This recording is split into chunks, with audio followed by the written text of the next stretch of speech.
Big Buck Registry's Deer Hunting Podcast, episode number 156. Jeremy Ballantine and Johnny Brown. In Pursuit 365, deer hunting the Northeast, Vermont, New Hampshire, and the Midwest. Please support our sponsors as they make this show possible. Today's show is sponsored by Morse's Sporting Goods.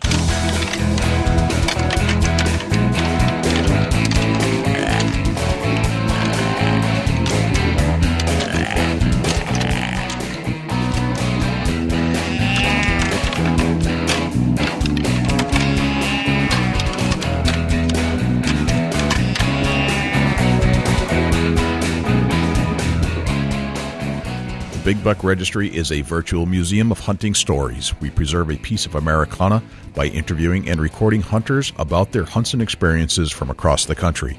And who knows, maybe we'll learn a thing or two along the way that'll help us take our hunt to the next level. I'm Fred Eichler, and you're listening to my favorite podcast on iTunes, Big Buck Registry's Deer Hunting Podcast. Hi, this is Shane Mahoney from Conservation Visions Incorporated, and I'm listening now to one of my favorite hunting podcasts, Big Buck Registry Deer Hunting Podcast. Hey guys, this is Kelvin Wilcox here at Valpo Products, a favorite deer hunting podcast with Jay and Dusty. Big Buck Registry Deer Hunting Podcast. Welcome to the Big Buck Registry's Deer Hunting Podcast. My name is Jay, and you know what? I can't thank you enough for joining us once again, as you do each and every single week. Right here on the podcast. You know, I sit here in the studio and I think about all the diehard deer hunting fans that are probably listening to this show, and you know, and certainly the downloads reflect that. But it's humbling, and you know, we work hard to make sure that we bring you good content each and every week. We try to find interesting stories and good people and diehard deer hunting fans who have the skill sets that we like to dissect and find out what these world-class deer hunters are doing so that you can use it too. So thank you for joining us and pushing play and giving me your ear for 1 hour. One of the other big-time diehard deer hunting fans that we have access to each and every week, and you know, this is actually a very special thing, is Dusty Phillips from Ohio, and he's sitting right here in the studio with us as we're recording this show. Dusty, what's going on? Oh, it's a great day to be alive, Jay. It's one day closer to whitetail season here in Ohio, and it's something that I look forward to every year. You? That's true. And, you know, it's July, and it's hot, and, you know, we're getting some of those really yucky days that you get sometimes in September, you know, early season, deer season, sometimes that you get those warm snaps that come in. And what's interesting about it is that when deer season ends, the last thing that you would associate with deer hunting is the heat and the humidity of the summer. But in fact, it's a good indicator and it's right around the corner because September is only 2 months away. Right on, for sure. I did see a really nice buck out feeding in some soybeans here in Ohio. I think it was yesterday, as a matter of fact. And boy, they're starting to get some really nice antler growth and seeing progress. And it's just a matter of time. Yeah, it's the cameras are showing some nice progress on some of these deer that are coming in from across the country. It's fantastic. So it's got to get you a little pumped up right now to think that deer season is right there around the corner. And just awesome, man. Just awesome. Yeah, no doubt. I know a lot of people that are just like us that are listening, and they're ready for it. Mm-hmm. I've missed it since the day it went out last year. Right. And we filled the gap with some turkey season there. And, of course, you came up to the turkey hunt with us, and you had come up prior to do some deer hunting, and we went down to do some deer hunting with you. And we've talked about this a little bit. What was your opinion about the deer hunting in New Hampshire? Now, be honest. There's deer hunting in New Hampshire? Well, there is hunting, absolutely. We hunt the deer. But your experience, I mean, you were only here for a few days, but what was your experience while you were here? The deer have so much territory to hide in. That's probably what made it really tough to get a visual on any deer, period. I didn't lay an eye on a deer while I was there for deer rifle, and you know, it kind of shocked me, really. Here in Ohio, we can usually get on a deer within the first 24 hours. But there, it's a whole different program. New Hampshire is a different monster as far as whitetail hunting. There's so much woods there, Jay, that they have the opportunity to get away from you. And they do. They get up on the mountains and they're gone, you know, unless you're just a full-blown hiker that can just go all day long and nonstop all day and just pray that you bump into one. Yep. What was your opinion about the terrain? Oh, it's the flattest, smoothest, most easiest walking stuff I've ever been on. It's probably in the top 3 worst whitetail hunts I've ever been on as far as physically challenging. Okay. I'm by far no skinny feller, but I'm by far not completely out of shape though. And it was tough, no doubt about it. I mean, you guys walk the miles, and I kind of laid back for the drives because it, not for being lazy, but for navigational skills. And I definitely don't need to be lost in New Hampshire woods. Right. That's a fact. Right. When you're 40 miles away from the nearest town and up 10 miles up a mountainside, it's not quite worth the being lost factor. Right. I agree. That could be the difference between life and death in some scenarios. And that was one of the things that I think we recognize is that it wasn't so much, not that you were out of shape, but you weren't really expecting the hilly terrain. And today you could definitely handle that because you know what to expect. It was more of a mental thing, I think, overall. Yeah, I think it really was. Now, turkey season, I got more comfortable while I was there. I knew what it was and didn't, I think I'd come back out and do a lot better next trip to New Hampshire in the woods, just because the fact that, it was all brand new to me. And it's just like, wow, this is a lot of timber, The navigation thing on the big mountains, the big intimidating mountains, especially if you've never had to navigate that way, will play with your head constantly. Like, oh man, if I go up there, I may never come back. Yeah, it did. And the fact that no cell service for one, right? And GPS works sometimes there. Yep, if you get enough clear, because there's even on the mountains, there's plenty of trees to cover over your signal. Right, so you get here in Ohio and you pull up a navigational GPS handheld unit and you're pulling like 7-8 satellites. You get to New Hampshire and you're lucky to pull one. Right. Yep. Just a whole different ball game there. You're used to Ohio, flat, small woods. You get down south, there's some bigger timber, but there's not really that scare factor of not being able to find your way out. Exactly. Yeah, and the two guys that we are having on the show today, by request, we've had quite a few requests to cover a little bit more of the Northeast style hunting, something I'm familiar with. You're familiar with it now, and you're right. If having a cell phone with all their GPS technology is fantastic until you don't have cell coverage, and it might give you your location as far as your coordinates. But if you have no reference point on a map, then you can't really figure that out. It'll have a compass. You can figure which direction to go, which is super important. But what if that shuts down?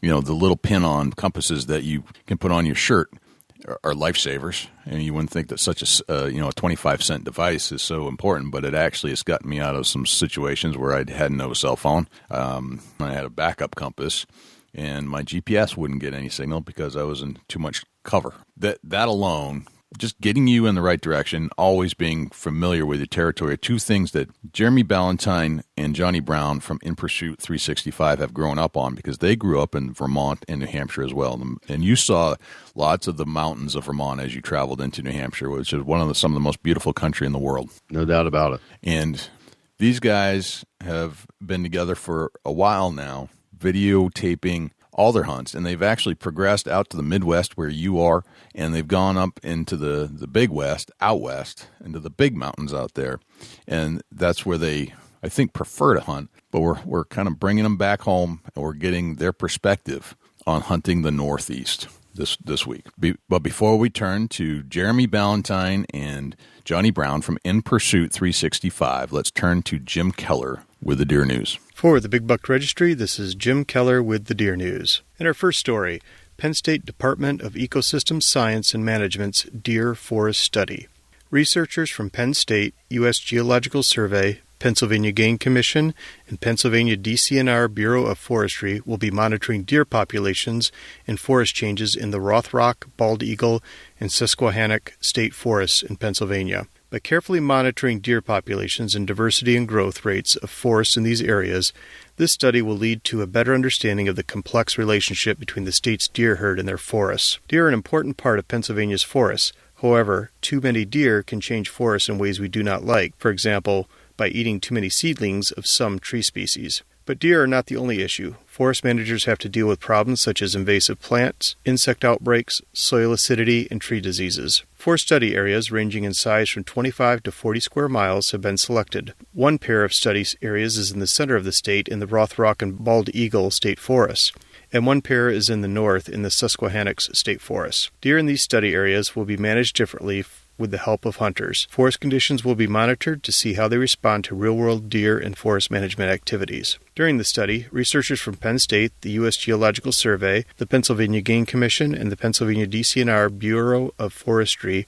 will carefully monitor deer populations and changes in the species mix and growth rates of plants in the study areas. There are 4 goals and objectives for this study to address the information needs and research questions of each collaborator. They are: 1. Test the assumption that categorical deer impact levels accurately reflect the effect of deer browsing on forest conditions, and identify modifications that could improve the accuracy of monitoring programs of forest conditions in relation to deer browsing. 2. Evaluate the effectiveness of the methodology used to increase antlerless harvests in a local area. 3. Monitor hunter behavior and attitudes in response to changes in deer abundance. And 4. Test the ability of DCNR's Vegetation Impact Protocol to detect changes in vegetation in response to changes in deer abundance. If you hunt deer in any of the areas where the study is being performed, the team would like to hear about your deer hunting experiences. For more information about this study, including how to register to receive the Hunter Questionnaire, please visit ecosystems.psu.edu/research/projects/deer. We will include this website in our show notes. Texas says 13 new cases of deer wasting disease found. This article was originally written by Tim Easton of the Austin American-Statesman. 13 new cases of chronic wasting disease were discovered in white-tailed deer in a South Texas breeding facility, Texas Parks and Wildlife officials said Friday. The new instances of the neurological condition brings the total to 25 cases since the disease was found in a deer at a Medina County breeding operation last year. The new cases, which were found Wednesday at a different Medina County facility, represent the highest rate of chronic wasting disease found at any Texas breeding operation. The state agency didn't specify which of the many breeding operations had the new cases. Of 33 recent samples tested, 13 came back positive for chronic wasting disease. The Texas Animal Health Commission and the Texas Parks and Wildlife Department will work with the owner of the facility where the new cases were found to come up with a plan to gauge the extent of the disease within the breeding operation. As we mentioned in our previous podcast, the Texas Parks and Wildlife Commission adopted new rules to combat chronic wasting disease. The new regulations could put a strain on many of the state's 1,300 deer breeding businesses. With the Commission's unanimous vote Monday, deer breeders will have to comply with increased regulation. There will be limited movement of breeder deer across the state, increased post-mortem testing for chronic wasting disease, and more live testing for the disease as well. Pursuit Channel HD signs carriage agreements with Verizon and CenturyLink. This article was originally reported by Deer and DeerHunting.com. The quest by Pursuit Channel to become America's most important provider of independently produced outdoor programming took another giant step forward in 2016 when Fios by Verizon and Prism TV by CenturyLink signed separate carriage agreements to make Pursuit Channel in full high definition available to all their respective subscribers in the United States. The on-air rollout of Pursuit Channel HD to millions of customers who enjoy Fios by Verizon's state-of-the-art all-fiber cable television internet service was completed July 1, 2016. Pursuit HD on Prism by CenturyLink begins later this summer. Pursuit Channel is available in over 40 million U.S. television households. Pursuit is the only audited outdoor television network viewable to all DirecTV and Dish Network subscribers and now has availability to all Fios by Verizon subscribers. Prominent series premieres and all new episodes of long-running television brands featured on the Pursuit for 2016 include Remington Country, Wallhanger TV, Ducks Unlimited TV, NWTF 365, Gamekeepers of Mossy Oak, and Canadian Whitetail TV, just to name a few. Another Michigan county has been added to the CWD management zone. This article was originally reported by Nicholas Grenke of the Ionia Sentinel Standard newspaper. Ionia County, Michigan was placed on the Deer Chronic Wasting Disease Management Zone Tuesday by the Michigan Department of Natural Resources. However, no deer found in Ionia County have tested positive for the disease. The reason for the expanded management zone is because 3 of the diseased deer were found in South Clinton County, which neighbors Ionia County. With the detection of CWD-positive deer in the southern part of Clinton County, we need to better understand the magnitude of the disease in those areas, said Chad Stewart, a Michigan DNR deer specialist. Expanding our surveillance to include these areas is key to this point, when we need help from landowners and hunters within the expanded zone to help us with this effort. Ionia County hunters will not be required to bring their deer to a DNR check station, but they are highly encouraged to. All roadkill deers a person wishes to salvage now need to be tested at a DNR check station. Due to being added to the management zone, it is now illegal for hunters to bait deer with apples, salt lick, or by other ways. To combat the disease, the DNR will also be lowering the cost of antlerless deer licenses from $20 to $12 and will have an additional antlerless deer hunt season September 17th and 18th at the same time as the Michigan Youth Hunt. The disease heavily impacts the deer population. According to the Michigan DNR CWD contingency plan, since the disease was first discovered near Boulder, Colorado in the late 1980s, the local deer population has declined 45%. However, when the disease was discovered in New York in 2005, it was contained and did not spread, according to the same plan. To find DNR check stations this hunting season, visit www.michigan.gov. The DNR recommends that if anyone notices a deer looking sickly, thin, or behaving strangely, to call the DNR Wildlife Disease Lab at 517-336-5030 or fill out and submit an online observation report at www.michigan.gov/DNR. That concludes this week's edition of the Big Buck Registry's Deer News. If you have any ideas for future topics or have questions about any of these topics, please email me at jim@bigbuckregistry.com. For the Big Buck Registry, this is Jim Keller with the Deer News. Thanks to Jim Keller for the Deer News. Without further ado, here is Jeremy Ballantine and Johnny Brown. Jeremy Ballantine and Johnny Brown, welcome to the Big Buck Registry's Deer Hunting Podcast. Cheers, guys. What's going on? Not much. Thanks for having us. I'm psyched, man. This is great. Now, to set the stage, and this is all audio, so you can't really visualize this unless I paint the picture. This is one of the first outdoor podcast recordings we've ever done. Hey, let's get outside and talk some deer hunting in my screen house, where we are surrounded by all my license plates and a couple of license plates from Ohio, some deer I've killed that are now in the European skull mount, all my license plates from New Hampshire. Tell us a little bit about yourself, Jeremy. Where are you from? Well, I born and raised in southern Vermont, right near Mount Snow, Stratton ski area. Yep. That area, Windham County, Vermont. Grew up in a hunting family. I kind of got bit by the bug a little bit harder than anybody else in the family, Interesting. so to speak. Okay.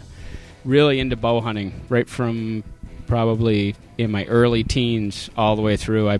I pretty much fell in love with bow hunting, and if I had a gun in my hands, it was when I was tracking deer in the snow. But started going to Colorado in my 20s. All through my 20s, I'd spend the entire September elk hunting in Colorado, bow hunting, and that really is what got the fire going, if you will. Okay. And running a video camera ever since I've been 14, trying to get the hunts on video. And Really? started out with turkeys. And How old are you now? I'm 36. You're okay, so that's a decent amount of time and back in time to start running a video camera. Yeah. Especially at 14. I mean, I don't know about you, Johnny, but I wasn't really all that into videography when I was 14. No, Right? not at all. So what got you into doing videography in the first place, much less hunting or shooting your hunts? Really just watching, I guess my earliest inspiration for videoing my hunts would probably have to be like the early Primos hunting videos. Right. Like I'd watch Primos, all the Truth series, the first ones, and I was just like, man, that's really cool to have everything on video, and you get to relive the hunt.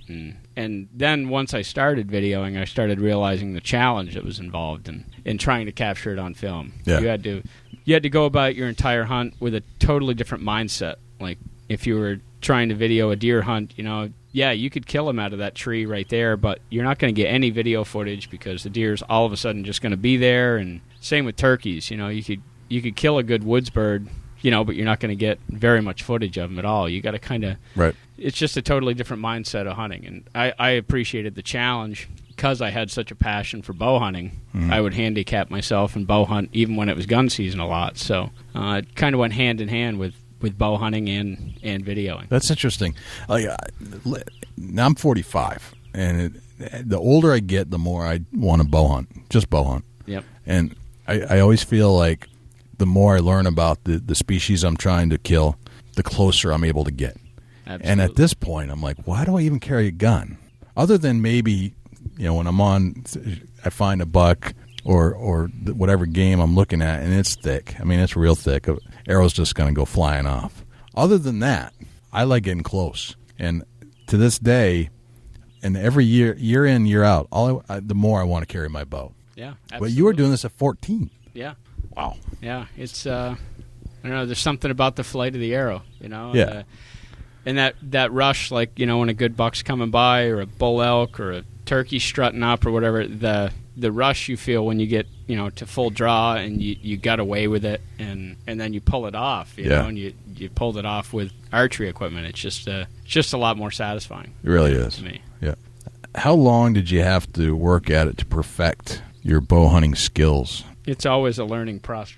It never ends, It's even now. Yeah, even now you learn something every single year that you're hunting. It's if you're not learning something, you're not hunting hard enough. You're just doing the same thing over and over again. You gotta constantly push yourself and try different things, and it's constantly a learning process. And you got to learn to accept failure, know, and know that it's all part of the process. You're gonna miss opportunities hunting with a bow that you normally would have harvested that animal with a gun.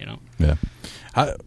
How do you handle the missed shot, or there's always going to be a bad shot of some sort. It could be a miss completely. How do you mentally get over that? You just got to be able to, if it didn't bother you, you wouldn't be a human with a conscience. Right. If you wound an animal or you miss one, you work how hard you had to work for that opportunity. But you just got to let it go and know that you hunt hard and you're determined. You're gonna get another opportunity. Right. One of the things, and this is just human nature, is that you work hard to get the shot, and then you miss the shot, or you don't take the best shot that you were hoping for, or you hit a tree branch that you didn't see, or whatever it was. That's kind of hard to overcome, and as I think as an older hunter, you know that's just part of the game. Yeah, as the years go by, you just know that's part of the game, and that that when you're successful, it just makes success all that much sweeter. You know? Gotcha. Johnny, let's turn to you. Where are you from? Yeah, originally I'm born and raised southern New Hampshire. I grew up in the Nashua area, spent some time, abroad in my college years, and then spent a little bit of time down in eastern Connecticut with work. But my home is New Hampshire, so I'm back as of the last 4 years. I'm back here permanently. Gotcha. And growing up, how was hunting introduced into your life? To be honest with you, it really wasn't. I spent a lot of time fishing with my father growing up. He grew up in a household where my grandfather did hunt, but my father just really wasn't something that he was active doing.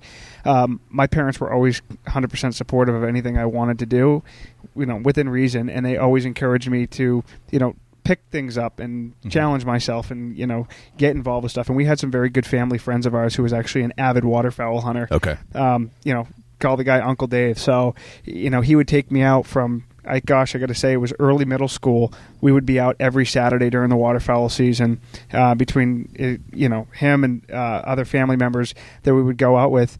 We would absolutely clean house waterfowl hunting. And it was one of those things. I did have an uncle that lived down south in Georgia, and I'd go down there once a year and visit him and rifle hunt for deer and wild pigs. And it just was one of these things that stayed in my system. I was very similar to Jeremy as a kid, on the weekends watching hunting on TV and, seeing these guys bow hunting. And it just was always in the back of my mind that, I started off as a gun hunter. But I think given the background that I have from my mother and father of always challenging myself, I always knew bow hunting was going to be a huge challenge. And it was just always one of those things where I got to get to that. The season's that much longer. It's more times in the woods. You're not going to be able to harvest that animal, as I don't want to say easy because I don't want to take away, people who are rifle hunting, but I think it's more of a challenge to bow hunt. And it's just always been something that I think Jeremy might agree with this over the last few years, since he and I have spent so much time together hunting. I really think that I could, label myself as really primarily just a bow hunter. It's something that it's always a challenge, very similar to what you said. You always want to get closer, and once you learn game and you're learning more, I think that if you're spending time in the woods and you're not learning on a daily basis, you're not doing it right. And, I just think that, really, I mean, I'm kind of rambling on, so I apologize about that. Going from where I started off as a bow hunter, as a hunter, to kind of where I'm at now, there was really no background whatsoever, and I've really progressively, as time went on, kind of picked things up. You found a mentor through the Dave, right? Uncle Dave. He's not. He's my mother and father's really good friend from college, and it just was one of these people we just called Uncle Dave. Growing up. So Uncle Dave kind of got you started. Yep, kind absolutely. of planted that seed, and you progressed from there. You self-teaching yourself about bow, archery, and bow hunting itself. Everything I did archery hunting, I learned on my own. And gotcha. Kind of was something you had asked about Jeremy. I'm always learning. I mean, I'm constantly picking up the phone and calling Jeremy, hey, I'm thinking about this with my setup. What do you think? Yeah. Or I'm talking to friends, or I'm doing trial and error. So I can honestly say I'm constantly learning when it comes to archery. Okay. How'd you guys meet? We had a mutual friend that actually was doing some filming with me to start with. Through a mutual friend, buddy of ours, Armand. And he was kind of a friend of a friend, and I knew Armand liked to video. And that's... and he was really good friends with Johnny, so that's how we kind of all met up. And Gotcha. So you figured you both had skill sets or similar interest, passion about the outdoors, hunting, and you started this group, or I guess it's a film company at this point, right? Yeah. Jeremy actually started it several years ago. Yep. Gotcha. So Jeremy, you started in Pursuit 365, and I want to get into that a little bit more in a little bit. But so you started this back when? Back when you were 14? No, that was. In Pursuit really took on the name in the early 2000s when I produced a DVD with Tom Blaze through Great Northern Productions. Sure. Yep. Turkey hunting DVD. That Gotcha. was kind of like I don't remember the exact date. I should, but I don't exactly remember the date. But that was the beginning. That was when I kind of did the name. Other than that, I was just videoing for fun. Gotcha. Okay, that makes sense. So. You guys have both hunted the Northeast, and we've been getting a lot of questions lately about hunting the Northeast. People have started hunting recently, and they're from the Northeast. They want to know more about hunting the Northeast because they haven't traveled outside, and it might be a while before they get there. So their primary hunting grounds, Northeast territories, could be Massachusetts, New Hampshire, Vermont, Maine.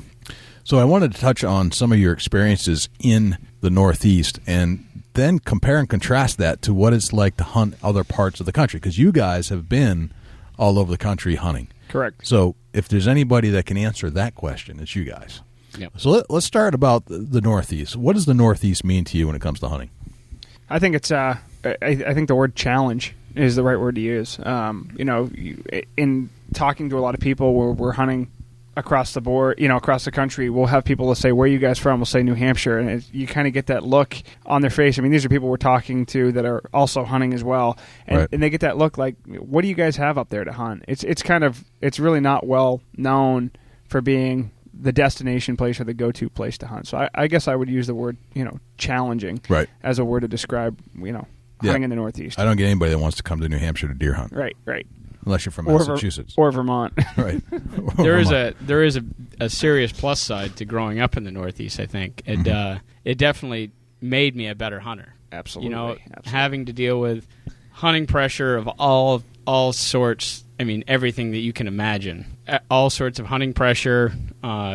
Dealing with animals that are heavily hunted. Low deer densities. All the challenges. Yep. In Vermont, we face our own challenges with the way their seasons are timed and all the different obstacles that every state presents its own different set of obstacles. But I think in the Northeast, they definitely present the hardest set of obstacles. One of the things that I noticed, and it wasn't really spelled out to me until the last couple of years when Dusty had come up from Ohio, and I hadn't hunted Ohio yet, and he came up to deer hunt, and he says, wow, this is kind of mountainous up here. And it is. But as you grow up in it, you realize, and you don't realize, that your navigational skills are top notch. Absolutely. Right? Right.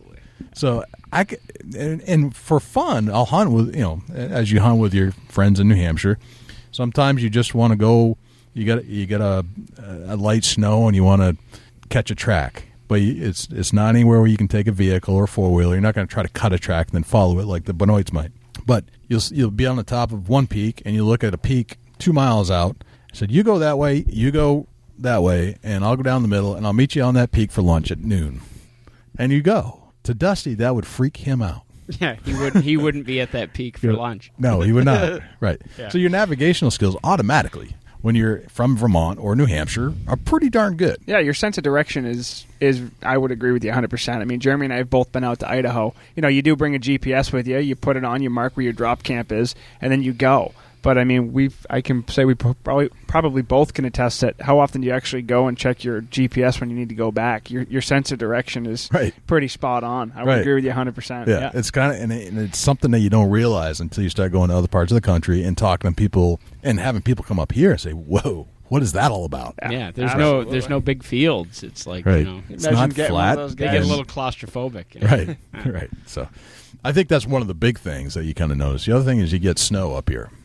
That is, and you're not going to, because of some of the land use laws, especially in the Northeast, is that you have access to lots of land, and you get to roam as much as you want unless it's posted. Correct. And not that you shouldn't get landowner permission otherwise, but the laws are written in a certain way, and it's kind of an accepted tradition in New Hampshire, and I think it's in the same in Vermont. I'm not positive. Yeah. If that land isn't posted, people hunt it. It's public land, yep. Right? And it's not designated public land; it just is, right. Because it's not stated otherwise by the landowner.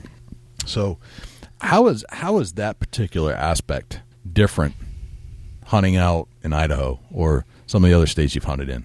I mean, I'd say in Idaho, we're hunting, 600,000 acres, you know what I mean? That's national. It's national forest, so for us, where we're going, I mean, there are spots that we'll hunt out there that, we have a friend that lives out there that, if he has permission for us to go there, then that's his permission. We're there on his behalf. Right. But when you're out in Idaho, it's kind of, uncharted territory. If it's national forest, have at it. I don't kind of see it the more where it takes an influence is the Midwest. Yeah, absolutely.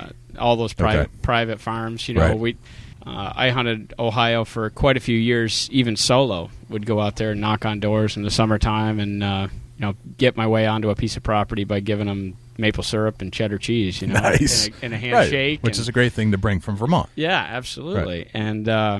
And you do not see people trespass out there. During the bow season out there in the Midwest, even if it's just knock on doors property, people respect property lines. If there's a fence, you do not cross it. That's right. That's a property line. Even if there's not. I mean, Jeremy and I had a situation 2 years ago when we were in Ohio. I shot a buck, ran onto the neighboring property, and we put every effort into contacting that landowner to get that deer back. And by the time we could have easily gone onto his property, trespass, grabbed that deer. I mean, it was visible. There were posted signs there, and you just don't do that. I mean, if it was our property and someone did that to us without permission, we'd be very upset.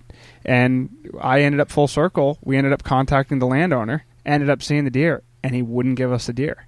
So, we're in comparison, I think it's spot on. Every state is different, every situation. And, right. Deer hunting as itself has become more of a, I would say, religion to most people that, you're only as good as the ground you hunt on. And if you got good ground in the Midwest, people don't want people on there. And if it's not posted, right, you better be asking permission to get on there. That's right. Yeah. I'm sorry, if it is posted, regardless out there. Yeah. If you need permission, period. Mm-hmm. Of all the states you've hunted in, which are your favorites? As far as bow hunting goes, my favorite bow hunting animal is still an elk. If I had to choose one animal to hunt every fall and just that one animal, it would be a bull elk. That's it. Whether it be Colorado or, right. This fall we plan on going to Idaho. I've hunted elk and mule deer, but there's something about bugle and bull elk.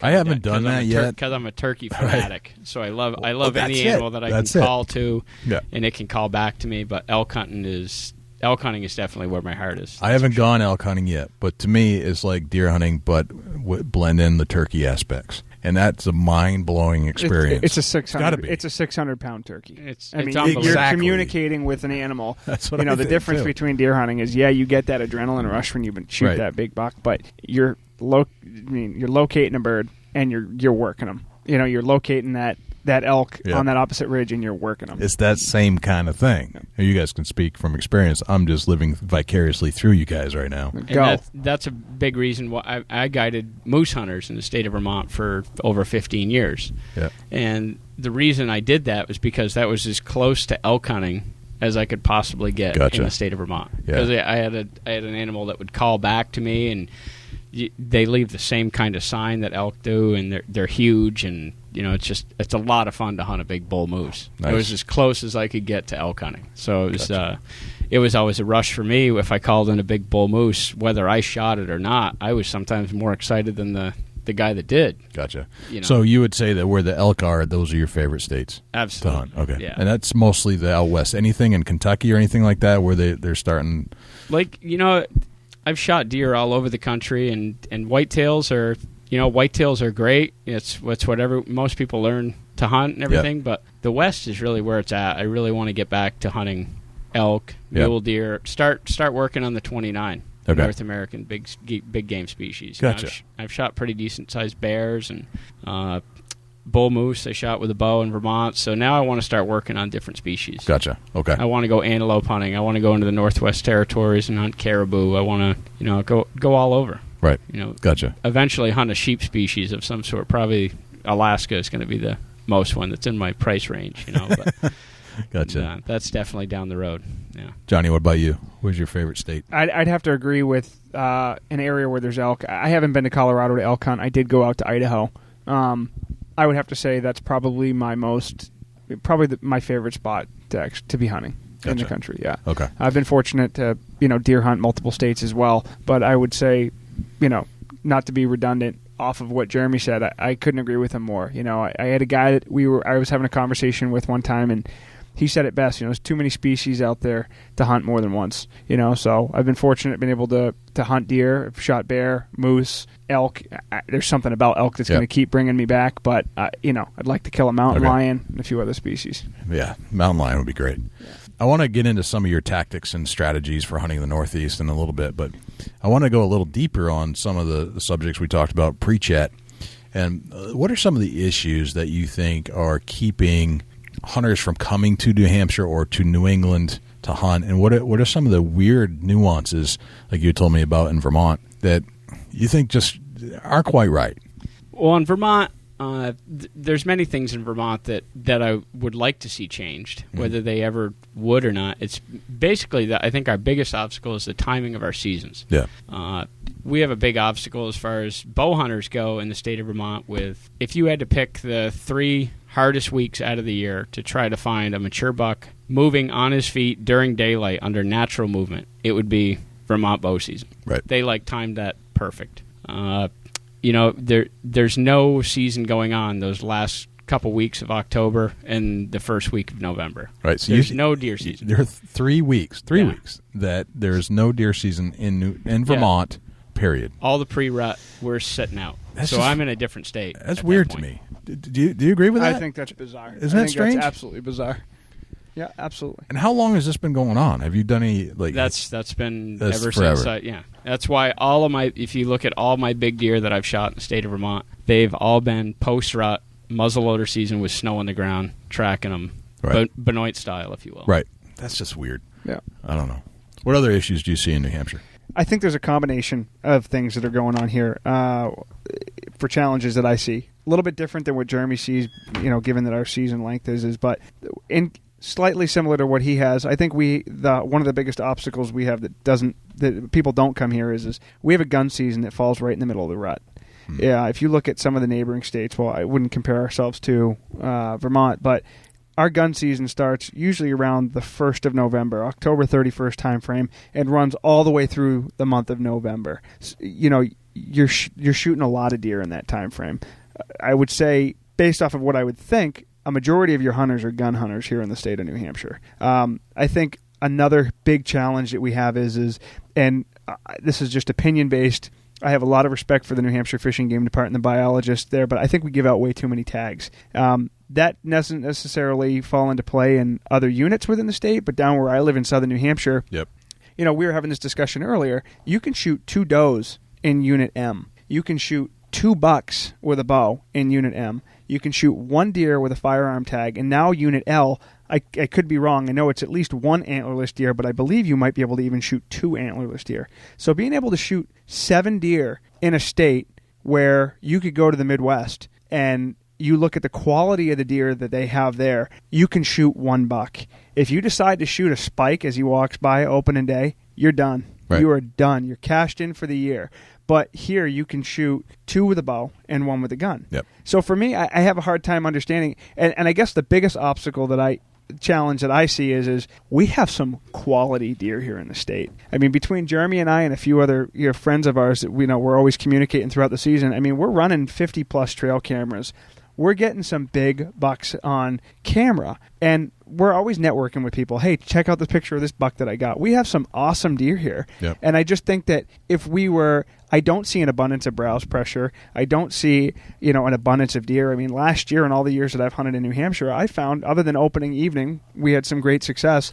I find that it was probably one of the hardest years that I've hunted. I didn't see that many deer at all. So I think the challenge that I see is too many tags, which I think really, in turn, the big picture is hunting pressure, down where I'm at. Right. Let's talk a little bit about hunting Vermont and hunting New Hampshire. I hunt New Hampshire. Actually, I've technically never hunted Vermont. I think it's weird. But I'm like a New Hampshire boy. I hunt New Hampshire. I'll venture out to Ohio, Vermont, or Virginia, Maryland. Probably never Vermont. I don't know. I'm trying to get some pointers from Jeremy here. You come to Vermont to shoot a good bear, or if you get drawn for a moose tag. Okay, that's pretty much. If you like to track deer, but you only get 2 or 3 good days to do that. You kind of got to live there and take the opportunity when it comes. Are you guys both guides as well? No. Jeremy's not in New Hampshire. I am not. No, You're not. And Jeremy can explain more about how the laws are in Vermont. I guess you could technically say. Vermont, they're pretty much the only time I need a guide permit and insurance is if I'm guiding on national forest. Wow. But if I'm guiding on private land or state land, then I'm all good to go. I believe no kidding. I believe if he had 2 clients and he needed help, I think myself as a I could come up and guide for him, but I wouldn't need to be permitted to do that. Just as long as you're not on the national forest. Yep. That's crazy. Yeah. That's kind of cool. And the national forest charges like an outrageous amount for me to guide just 6 days. It's crazy. So you probably can't make that up with your clientele at that point. No, so I usually just stay off the national forest when it comes to guiding. Gotcha. That's fascinating. But there's a lot of paper company land and different chunks of property where there's moose and stuff. Okay. So let's talk about deer hunting in Vermont. And I know this isn't your favorite place to hunt necessarily. You're from there, but you probably have the most opportunities to hunt because that's where you live.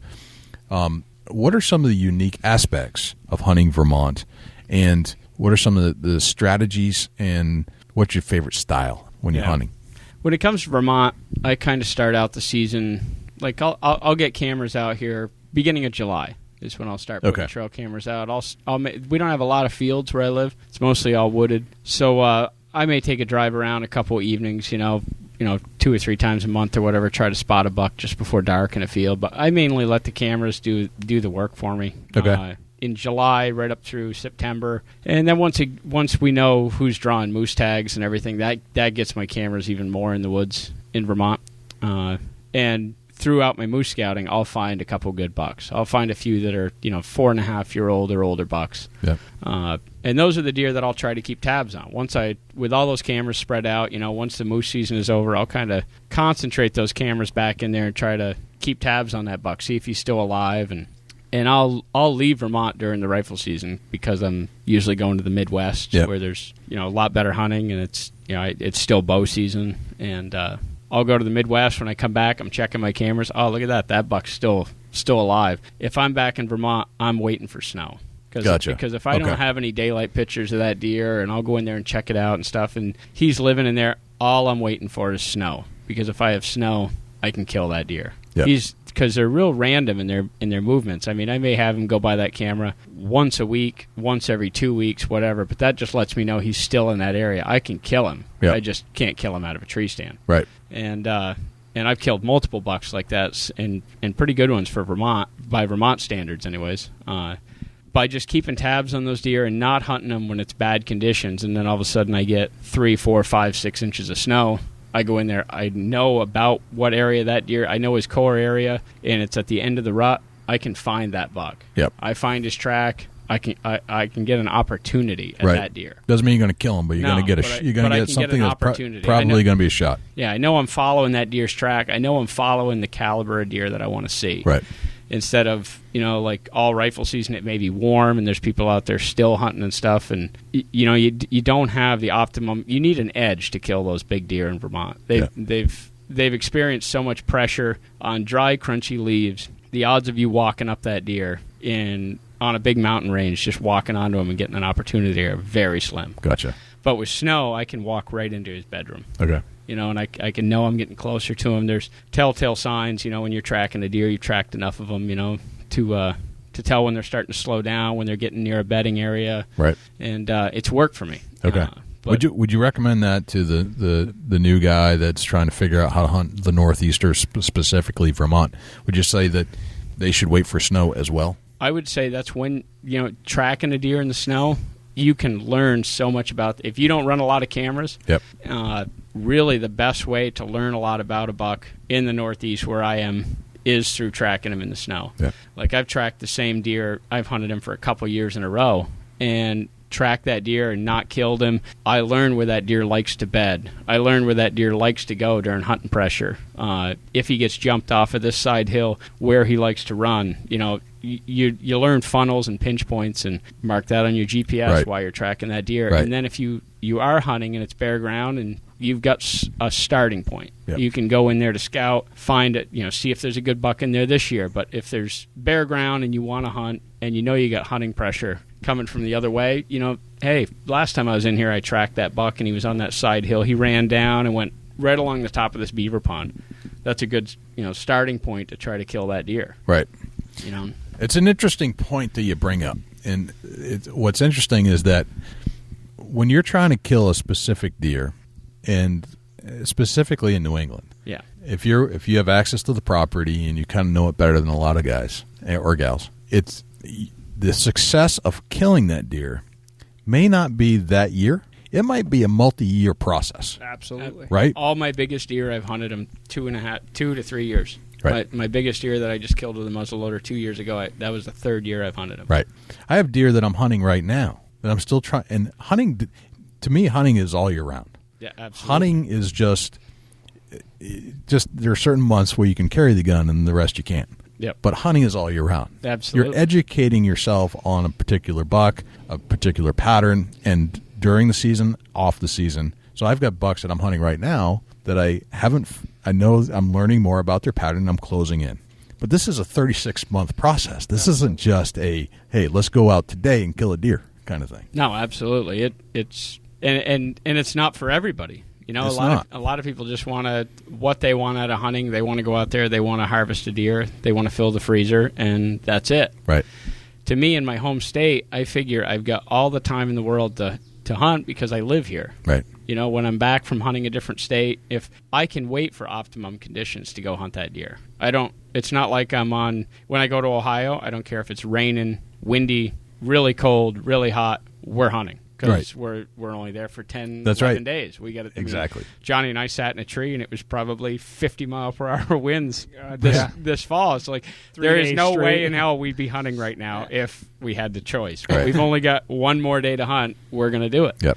But that's what I do in Vermont. I just bide my time until I get the right conditions. Right. And that one buck that I killed with a muzzleloader, I didn't go out to the Midwest that year. I'd lost my property to people that were leasing and stuff, and for one reason or another, I didn't go out to the Midwest. So I'm just like, well, I'm going to stay in Vermont, and I'm going to hunt throughout the entire rifle season. I hunted this particular buck. I kept getting his picture.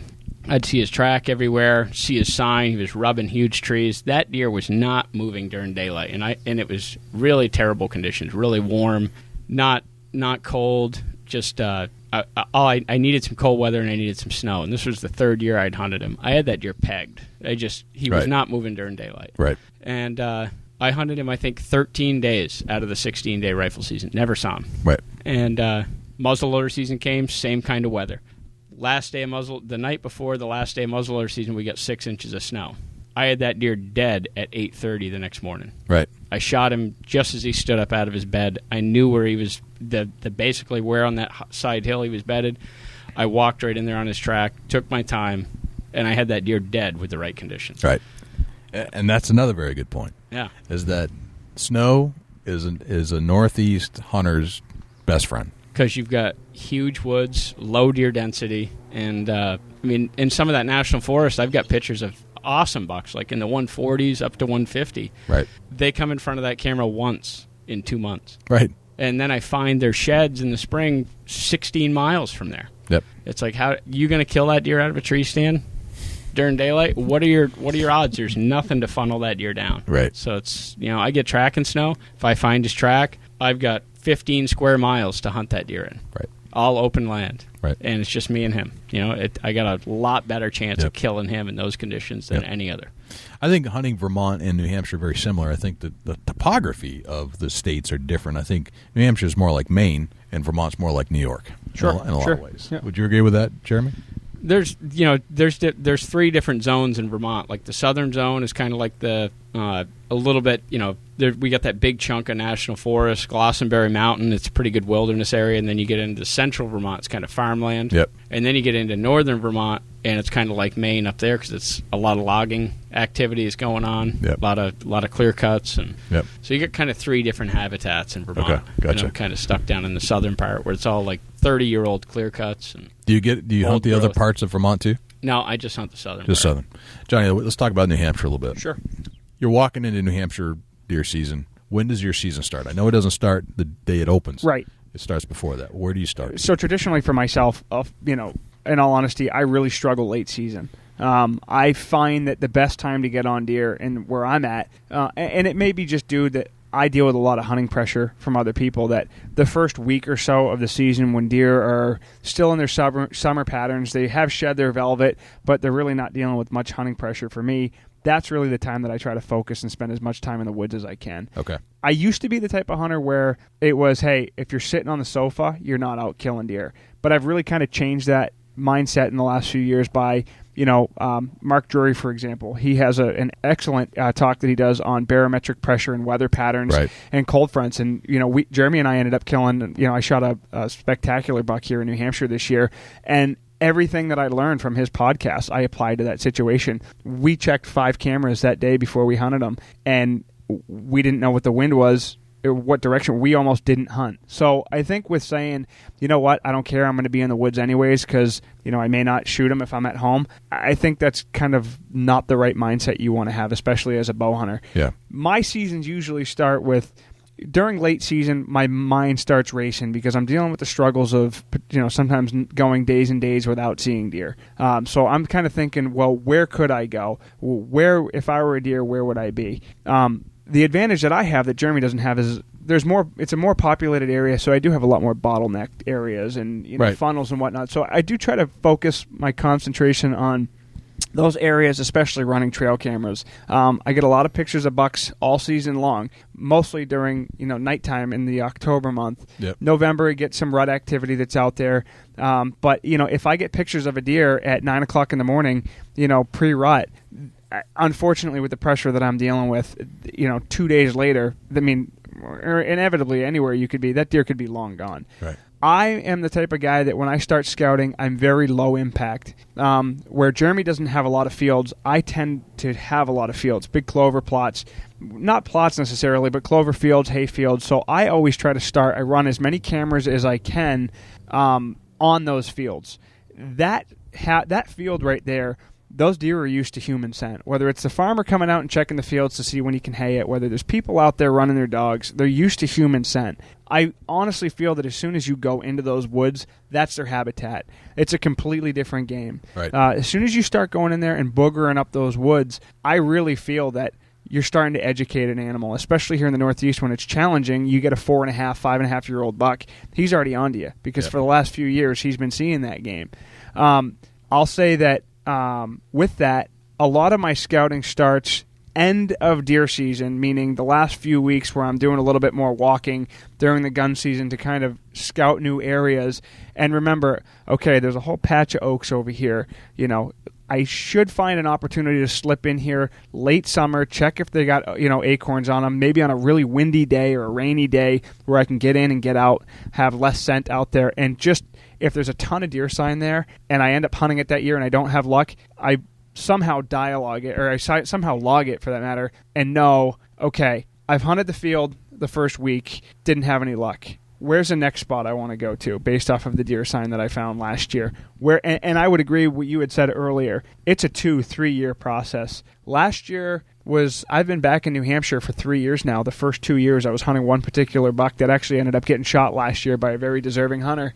I was after that deer for 2 years and I didn't fill a buck tag in the state of New Hampshire. Right. So it's a game. Yeah, you're learning. You're always learning, and if you're not in the woods, learning something every day, you're not. I don't think you're doing it right. But the one thing that I think a lot of hunters make a mistake that they're doing is, I can't even tell you how many tree stands I own.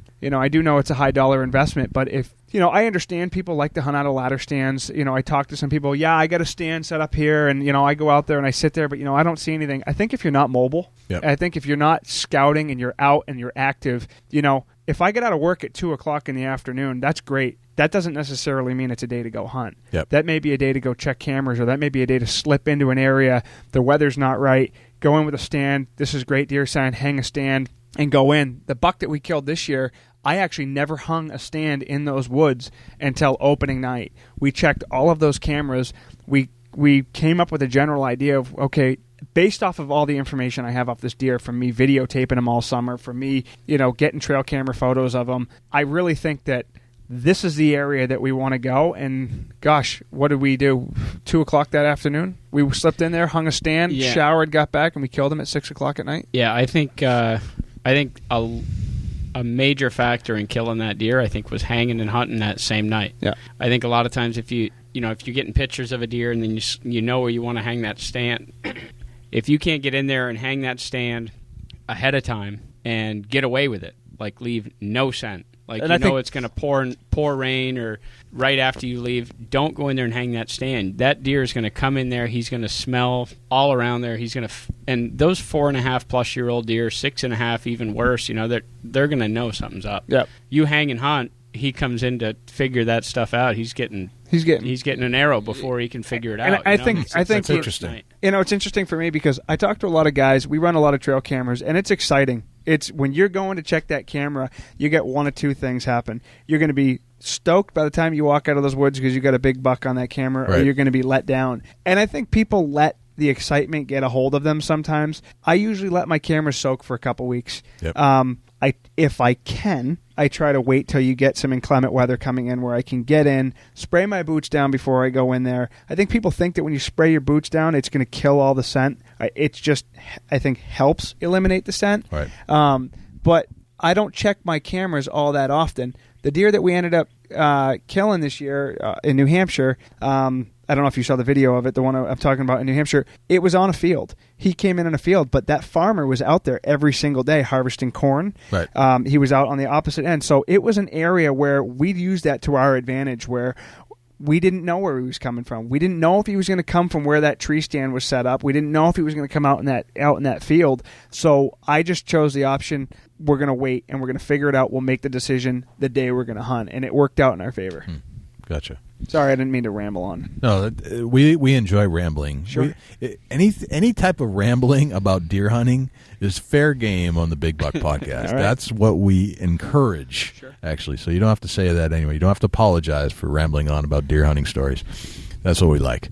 That's interesting that you say that. So the 2 to 3, I think that the younger hunters or the newbie hunters don't have this experience yet, and I think this is where, like we had discussed, I think that's where they make the mistake, is that they don't realize that hunting in the Northeast, you might kill a young deer, you might by chance kill a big deer, but generally speaking, if you're really hunting the way I think you need to hunt in the Northeast, it truly is a 2, 3, sometimes 4-year process. Those deer that are over 3.5 years old are a different species. Yes. I mean, you really can't even lump them in with the rest of the deer herd. Those bucks that are 3.5, 4.5 years old and older act totally different. Right. The only time they're vulnerable is during the rut, or super, super early feed pattern. in my opinion. Right. And they don't mess up very much at all. Right. Like they're only vulnerable a couple days. I believe some of those deer are only on their feet during daylight during the entire hunting season in Vermont, maybe 1 or 2 days.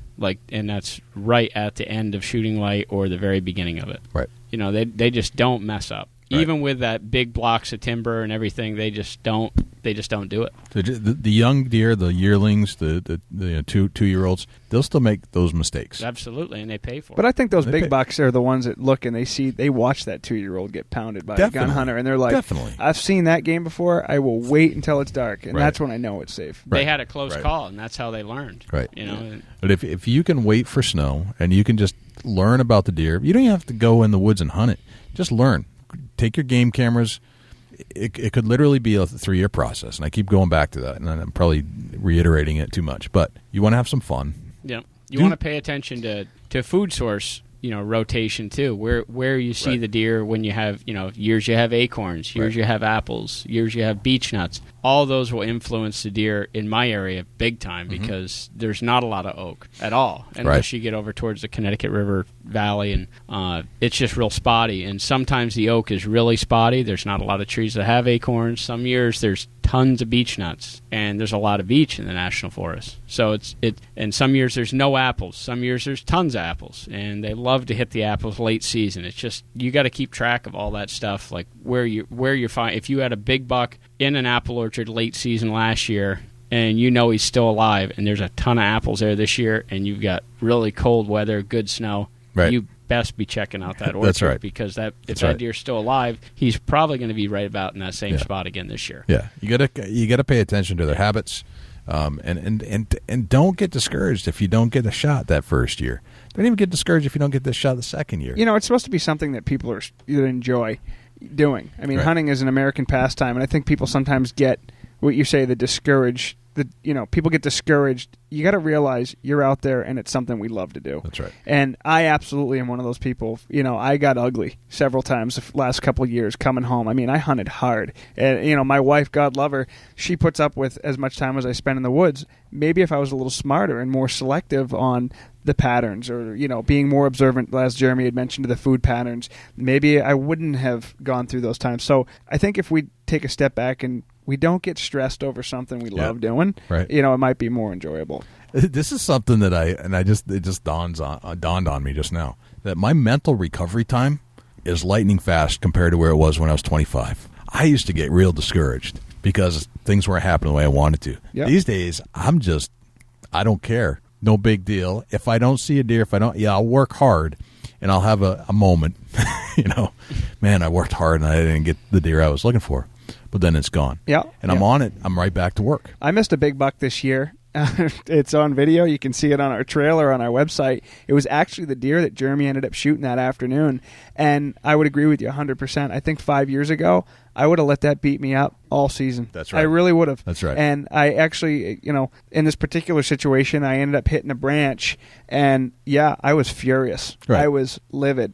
I didn't want to have a conversation for at least an hour. Right. That, there was some serious emotion that went into Right. after what happened. We hunted really hard. Yep. And afterwards, 3 hours later, Jeremy and I kind of conversed. It was, hey, you know what? That was my miss. Jeremy, you're up. We consulted. We think we know where that deer was going. He killed that deer. And I think if you take away being stressed or upset about it, Yes. and you just realize that you need to be happy for your fellow hunters. I Yeah. was so excited to be able to be there for him when he shot that deer, Right. just as he was excited for me when I shot my deer Yep. this year. So It becomes like it's not just a year. It's not just a moment of experience. It's an experience that's more worldly. It's global. It's something that is part of your life, and it's all these memories are just part of the experience. I agree. It's an obsession. It's an obsession. Yeah, so absolutely. you get to go again tomorrow. You Yep. get it doesn't matter what happened the day before.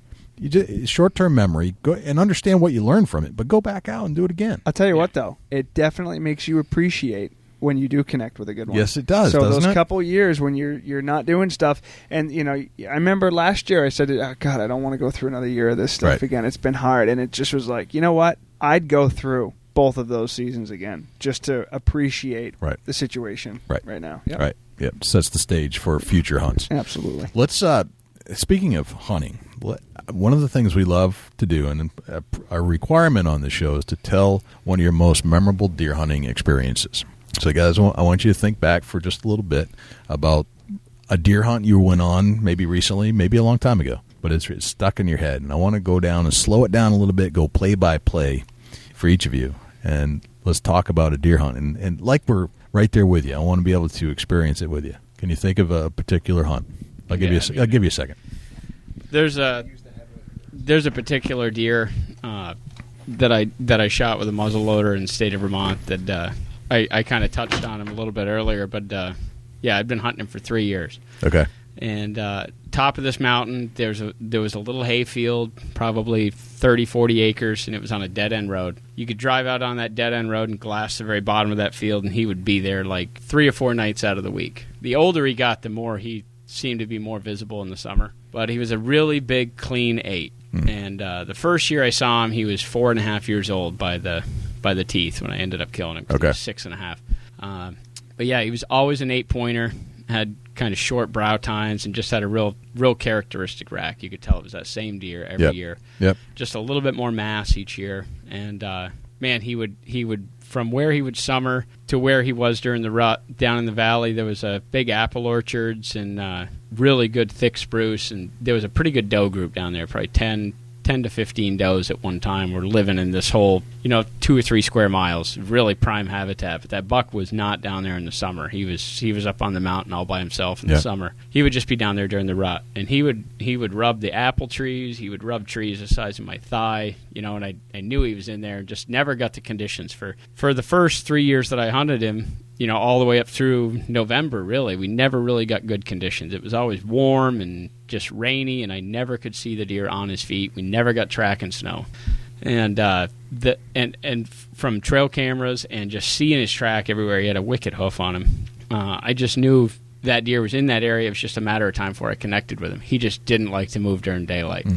And I'd never seen the deer hard-horned until the day I killed him. Really? And I talked to a woman that was delivering the mail in that area. She was delivering the newspaper, and she was driving around at like 4 in the morning, whatever, and she'd seen the deer cross the road right in those areas multiple times. She said, yeah, he's a big 8-pointer, really tall back tines. It's like, yeah, that's the deer. He's still right in that area, and I'd hunt him hard. It's just he was on his belly every second of daylight, So, like I said, that last year the year that I killed him, I hunted him hard that rifle season. Because I was just like, man, it's the 3rd year I've been hunting this deer. If we get a hard winter, who knows if he's going to die or... Right. No one shot him all rifle season. Got to be muzzleloader season. I was telling everybody I knew, I'm like, man, I got this deer pegged if I can just get some track and snow to kill him. Well, I got my wish. The day before the last day of muzzleloader season, they were calling for snow. I woke up in the morning, I couldn't sleep. Woke up in the morning, it was like 4 o'clock, and there's 4 inches of snow on the ground, and it's coming down hard. Yeah. I'm like, man, I was hoping it came a little earlier than that.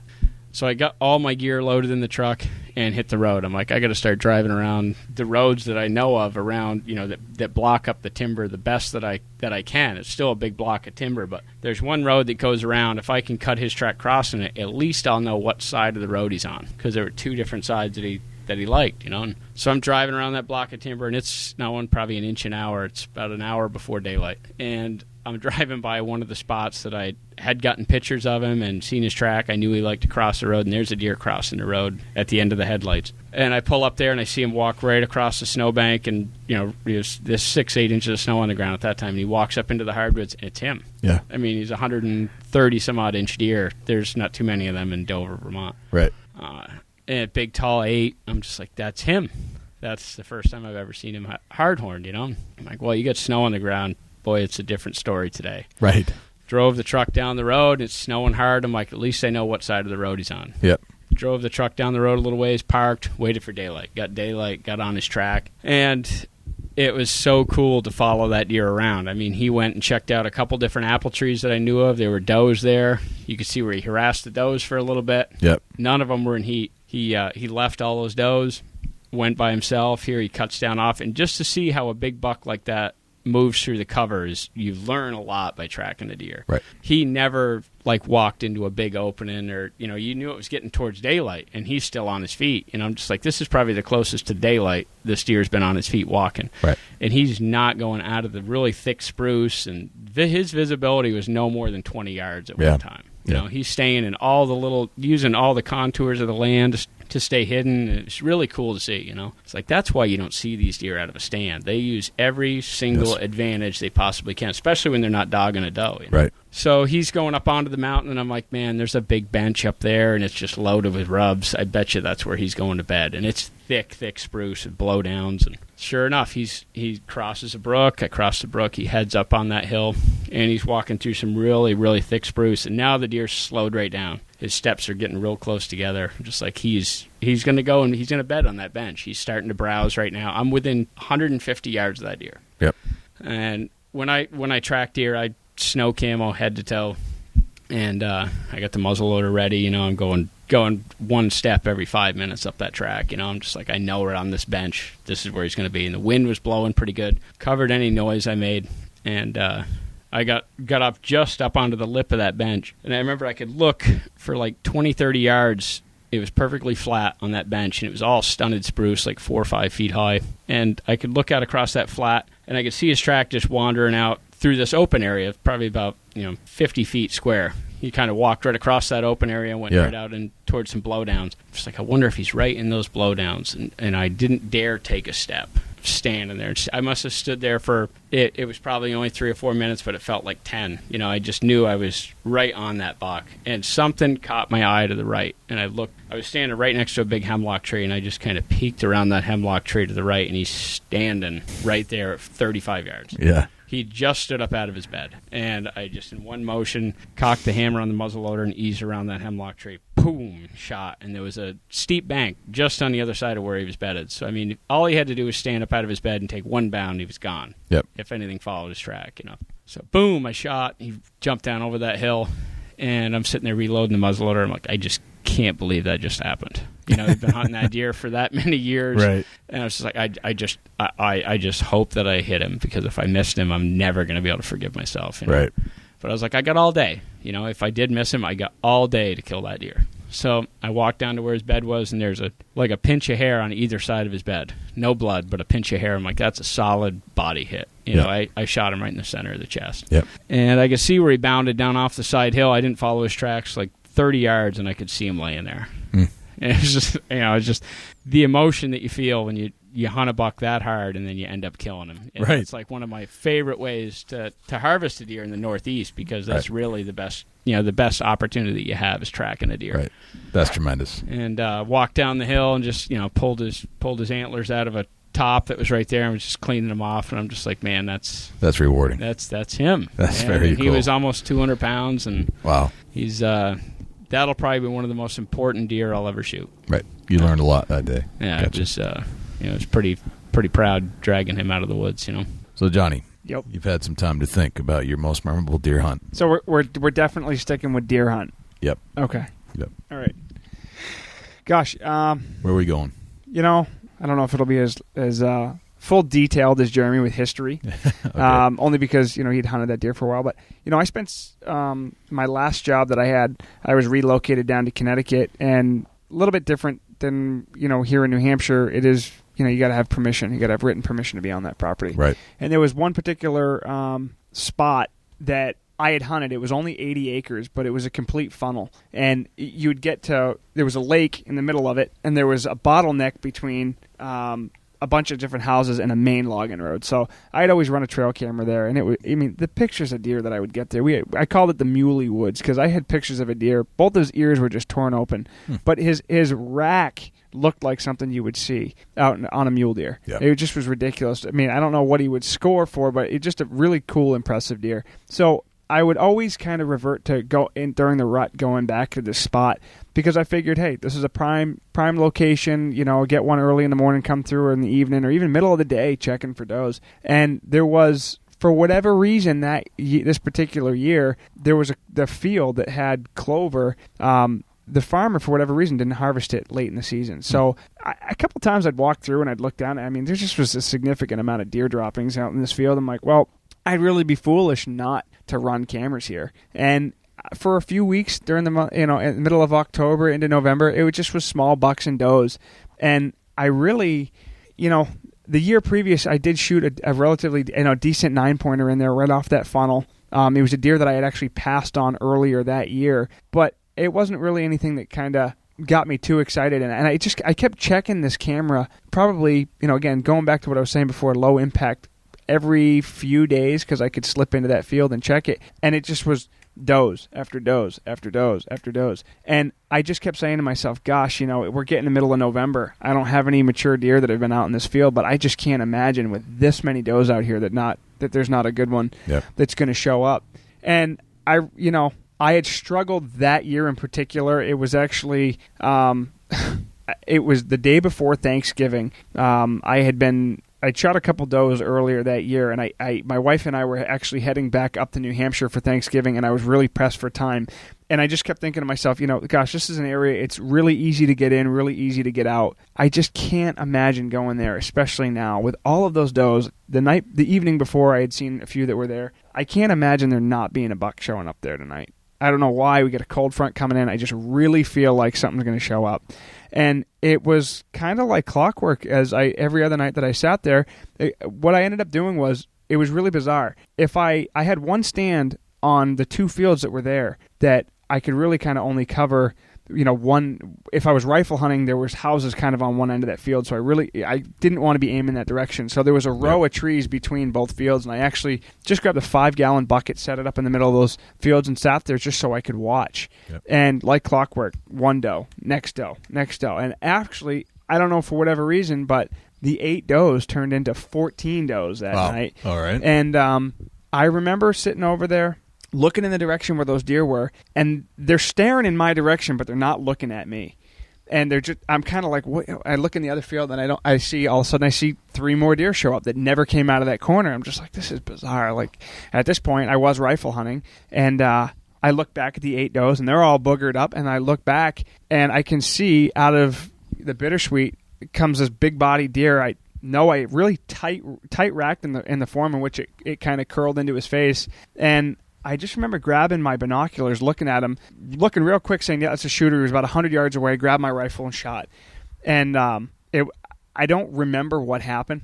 Right. It happened so fast. It's kind of one of those things. It's instinctive. Yeah, you're like... But I remember walking up to him, and for me, I really didn't get into hunting mature deer until maybe I'd say the last 5 years or so. Yep. And it took a lot of patience and, passing on deer, and for me to be able to hold out that long, that was really one of the first good bucks. He only scored about 135 inches. He was actually at 13 points.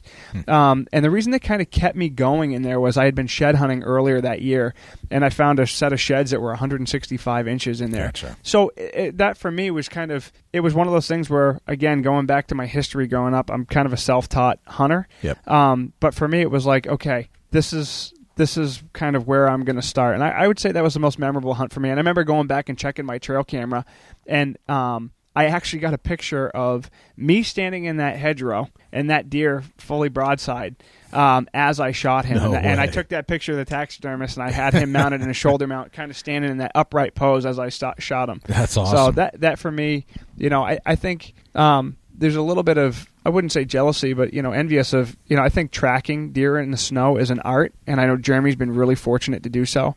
Yeah. And I don't know if it has as much a history or story behind what Jeremy was saying. I know I excuse myself, but I would say for myself, that's probably the most memorable hunt that I've had. Gotcha. Oh, that's a good one. Yeah. That's really good. The snapshot photo of the shot. That's crazy. Let's talk a little bit about In Pursuit 365. You told me that the name and the whole project kind of got going after working with Tom Blaze. Yeah, that's when I kind of developed the name. That was for a while there I was trying to think, if I was to name my filming company, if you will, what it should be. I'm like, well, thinking about hunting every single day of the year. If I'm not thinking about it, I'm in the woods scouting, running cameras, doing something involved with hunting every single day of my life. Right. I mean, there isn't a day that goes by I don't think about hunting. Right. So it was, In Pursuit 365. It just kind of that's kind of how it came out, and it kind of Makes describes sense. exactly Right. what we do. It's a great name, and I can relate to it, which is cool because I think a lot of hunters can relate to that, especially the ones that are as diehard as we are. Yep. What's the goal? Yeah, well, we just we want to bring something different, in our videos. We just want to capture the emotion of the hunt. Another guy that I really like watching on TV is Fred Eichler. That guy brings so much enthusiasm. Yep. And just brings the spirit of the hunt, the real excitement, the highs, the lows. We just want to bring that to people. Gotcha. We want to share that. Gotcha. Because we feel so passionate about it. We just want to try to find a way to convey it on film. Yep. Yeah, I mean it's always nice to see it on film. There's adding a visual, especially if you know what you're doing with the camera, and you guys have been doing it for a while, and I can definitely tell that your skill set with the camera is as good as your hunting skill set. So it's pleasurable to watch. I've seen some pretty bad hunting shows. Let's be honest. Yep, absolutely.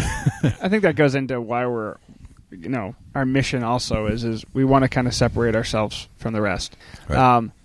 We support everybody who's out there who's filming. We know it's not an easy task, but, when you're watching the Outdoor Channel or you're watching Sportsman's Channel, having some guys show up saying, hey, we're down here at, Triple B Outfitters and, guy dusts a deer at 200 yards with an AR, that's not what we're looking to do. I mean, for us in the Northeast, we really want to kind of bring the reality hunting to people. And, one thing that Jeremy and I have also discussed is trying to teach people what we're doing. How we're doing it, what our setup is like. We're hunting this bird today with a bow.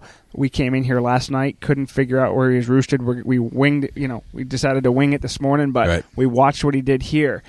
Tomorrow we're going to do this instead. So just kind of, the whole story. The story behind the whole stuff. story, start to finish. Yeah, I think that really gets, it's a missed topic in a lot of TV shows. I agree. Out there. I completely agree with that. Yeah. Absolutely. Let's go into our 10 rapid fire questions. You guys ready for those?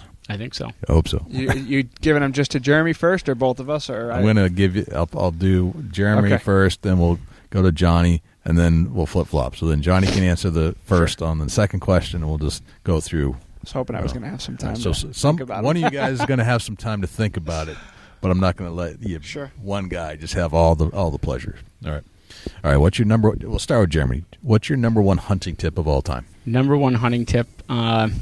It would probably be scout 80%, hunt 20. I love that one. Yeah. All right, Johnny. Yeah. What's yours? Oh, I thought you were asking me another question. Oh, sorry. I would question. say be as low impact as you can. Okay. Yeah. Got it. You're hunting an animal whose sole purpose in life is to survive. Don't let them know you're in there. Right. Yep. Awesome tips. All right. Next question, Johnny. We'll start with you. What's the one thing that you can't hunt without? We have these things that drives us crazy if we leave it in the truck. Like, God dang it, I wish I had that one thing. What's that one thing for I'm you? absolutely probably one of the most ridiculous. I'm very superstitious. I have a pair of hunting socks that I don't know why, but I have they're white Nike socks. I was on a drop camp hunt elk hunting, and I don't know why I was doing it. It said R for right, L for left, and I kept putting them on the way that the socks told you to. And the guy that was with me said, that's your problem. You're putting them on the right feet. Switch them up. And an hour later, I killed a bull elk. So I'm very superstitious. Yeah. I've got 2 pairs of those socks. My wife laughs at me because if I see her grab those, I'm furious. And they have to go on my feet completely backwards. The right has to go on the left, and the left has to go on the right. So that's the one thing I can say that I cannot hunt without. And I know it sounds disgusting because I hunt a lot, that people are like, I do a lot of laundry. So I just got to... It sounds disgusting to many people listening to the show. I am positive of that. However, if you've listened to this show before, you'll know, and you may not have heard this particular episode because I don't disclose it a lot, but my biggest thing that I need to have are hunting socks. Yeah, there you go. Now, it's not the most common answer we get, but I have baseball socks that I must wear. With the stripes on the side? Actually, not even the stripes, just black. Okay. But perfect for temperature and walking in the woods. And I mean, they don't sweat. They're just perfect condition. They're thin. Yeah. But if I don't have those, I don't feel like I got my game on. I would never make fun of you. Finally, somebody understands where I'm at. All right, Jeremy, what's yours? Well, mine, I kind of had to retire my my good luck charm. I had this one certain Primo's hat that I wore. I mean, all through my 20s. From the first year I went to Colorado, I bought the hat out there. For some reason, I'd lost my camo hat or something, Yep. and I had this particular Primo's hat that I wore. And every bull elk that I've shot, I've been wearing that hat. And every Gotcha. and for my first big buck that I ever shot, I was wearing that hat.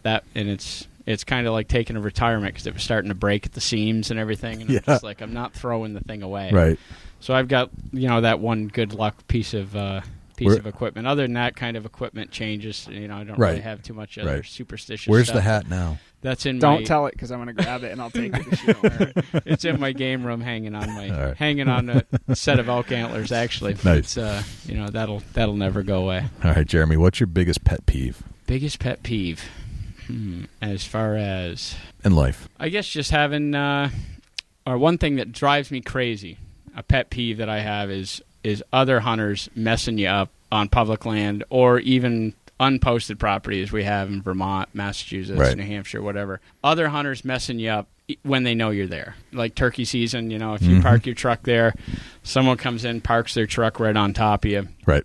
You're hunting the same bird. Yep. You're going to do nothing. No one wins. You're gonna screw each other up. Yes. The bird's going to live, and both of you are going to be miserable. Batting 1,000. So that it's that the bird same lives thing with, every time. Yeah, absolutely. Every And time. he just gets smarter. And the same applies for deer. People coming in near your tree stand. If I go in the woods and I see a tree stand and I know, especially if it's fresh, Right. I'm not walking back in there again that fall at all. Right. And there's people that I've gotten walked by my camera 3 or 4 or 5, 6 times, and it's like, what are you doing? Right. You're messing me up. I just think that the ethics definitely, we see it especially during turkey season, but the ethics definitely need some improvement in the Northeast. I'm with you. All right. That's my big. Johnny, what's yours? I'll slightly piggyback off that. I was hoping you weren't going to say ethics, so it didn't sound like I was repeating you. I think absolutely, for me, especially during deer hunting, if it's not mine when I walk in the woods, it shouldn't be mine when I walk out. Right. And it's very frustrating, as we all know how expensive hunting equipment can be, that when I'm running my trail cameras, that, yes, I've spent some money to invest in trail cameras. It's something that I like to do. Just because I like it doesn't mean that you have to like it. That's right. But that doesn't mean that when I get you on camera, you reserve the right to go horse around with my camera and try to pull the SD card out of it and mess around with it. Right. We're all on public ground. We're all allowed to be here. That to me is one thing when, if I have a mock scrape that I've set up and someone's in there and they're looking at the camera, I can't tell you how many times I've got pictures of people horsing around with the lock on my camera, and I know what their intentions are. Their intentions are to rip that card out so they can see what's on that card, take it home. Oh, geez, there's a good buck in here, and they can. We're all in it together. I just think the disrespect and the unethics would probably, hands down. This topic I could go on forever. Yeah, we can go about on this, for a long time, so. and that's not everybody, right? But No, there are absolutely. There's some definitely very a good handful people out there Yep. that really, really push the envelope. When And it comes I'm to glad ethics. you said that, because I don't want Right. to. I don't want Right. people to think that I feel that everybody's like that. But I just think that. But there's ethics, enough of them. Yep. All right, Johnny, how old are you today? I am 31 years old today. 30 31 Now. Yeah, Now. right now. Knowing what you know today about life, what would you tell the 16-year-old Johnny? Appreciate every opportunity you get of the things that you enjoy in life. Absolutely, without a doubt. Okay. I used to get pretty wound up, pretty stressed out. I've got some amazing support at home. I've got an amazing family that, they'd always say, just relax a little bit. I really wish I took that advice. And if I had to give the advice to somebody, 16 years old, just enjoy every moment you have, because you have no idea what's going to happen tomorrow. Right. Gotcha. Jeremy? If I could talk to myself when I was 16 years old, it would probably be move west. Move west. For as much as I love the mountains, and I would pick a state that I could easily hunt deer, and it was just a short drive to go hunt elk, antelope, whatever I want. I'd probably move out of the Northeast and get into an area that's more in the line of what my passion is. Right. It's just there's so much more to do out west, and the mountains are beautiful. I mean, you go up into Montana or northern Idaho, there's 10 different big game species. Right. And I mean, there's excellent fishing. There's, Right. I mean, and the mountains are beautiful. I mean, it's not that it's not beautiful around here. It's just, I really, really like it out west. Right. And I just wish I had spent more time out there. Yep. You know. Yep. That's what I would tell myself at 16. Yeah. Get That's yourself out there. Okay, Jeremy, you're at a hunting convention. You meet a stranger in the lobby of the hotel. They ask you what you do for a living. What do you tell them? I'm a carpenter. Carpenter. That's what pays the bills. Yeah. Very nice. Yeah. Johnny? I am a medical device sales rep. All right. I give them the rundown of that. Gotcha. All right, Johnny, this one's easy. What did you have for breakfast this morning? I had a peach, a banana, and a protein shake. You're a healthy guy. I am. I try to be. All right. Jeremy, what did you have for... I'm right along the same lines. We're both training to go out west this fall, so I'm in the protein shake and big bowl of Raisin Bran this morning, and all right, all that stuff. Eating like a horse lately. So I had a cup of bulletproof coffee. There you go. Oh, yeah, you got to start out with the coffee to start with. Yeah. All right, let's see, Johnny. You get your own billboard on the side of a highway. It's a blank canvas. You can put anything in the world that you want to on it. What does it say? Dude, I have no idea. Man. That's never even a question I've heard anybody be asked before. Right. It's a good one. It is. I don't know. I have no idea. All right, then I'll make it easy for you. What hashtag would you put up there? Oh, my God. All right, we'll come back. Jeremy, what do you got? Hunt more, work less. I love that one. I got one. I've got one. All right. Nobody died wishing they worked harder. Yeah. Yes. That would be. We talked about that. We did. Yeah. Thank you, Jeremy, for the reminder. I'm sitting there going, I've never been asked that question. Yeah. All right, let's go. Let's see. We ended with Johnny on that one, sort of. Jeremy, let's go to you. If I say the word successful, who's the first person that pops into your head and why? Successful, especially along the lines of the hunting industry and stuff like that. I mean, I would have to go back to like one of the first inspirations into filming and in bow hunting and stuff would be like Will Primos. Yep. That's a person in the industry that I really look up to, and I mean, to see where that guy started, like what was he, 12 years old when he made his first duck call and stuff like that, to where he is now. It's just, he just seems like a great down to earth guy and hardcore bow hunter and hunter in general. And I just remember being a little kid, like watching all that was like a huge inspiration for me growing up. Is watching his hunting videos when I was growing up. Yep. And like it's pretty awesome. Good one. Johnny. If you say successful, I don't think there's one person, there's three, but they all have the same trait, and it's to pick something and go for it. And that's, my mother and father and my wife, they're firm believers that, they've started with core values, with nothing. They had a goal in mind, and they went for it. And I would say, I know you asked for one person, but I'd say those are the three. That's perfect. Yeah. All right.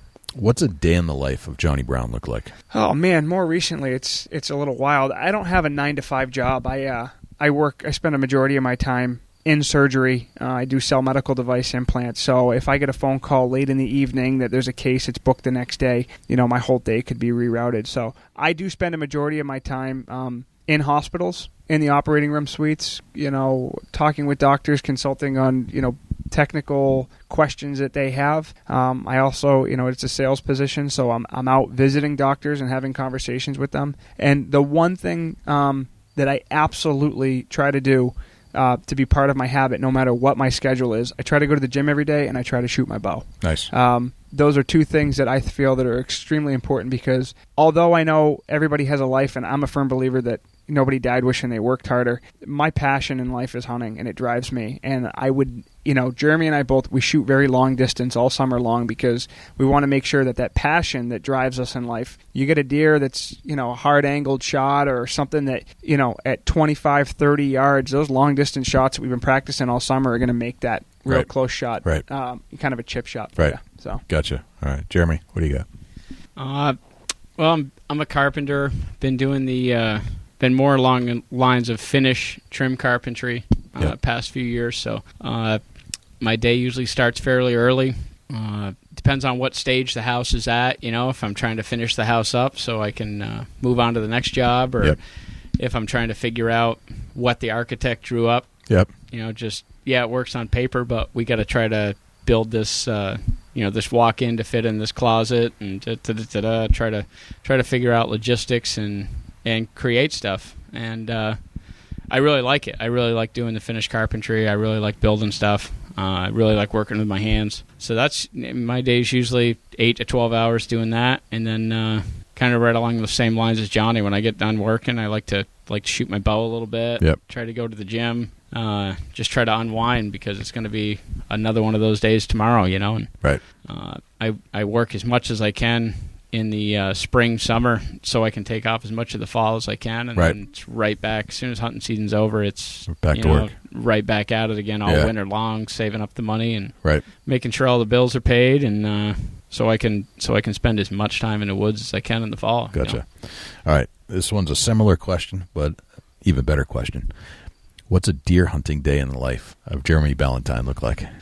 Well, that would depend upon time of the year, the state that I'm in, and if it's in Vermont, is there snow on the ground? No, there's no snow on the ground. Okay, I'm working.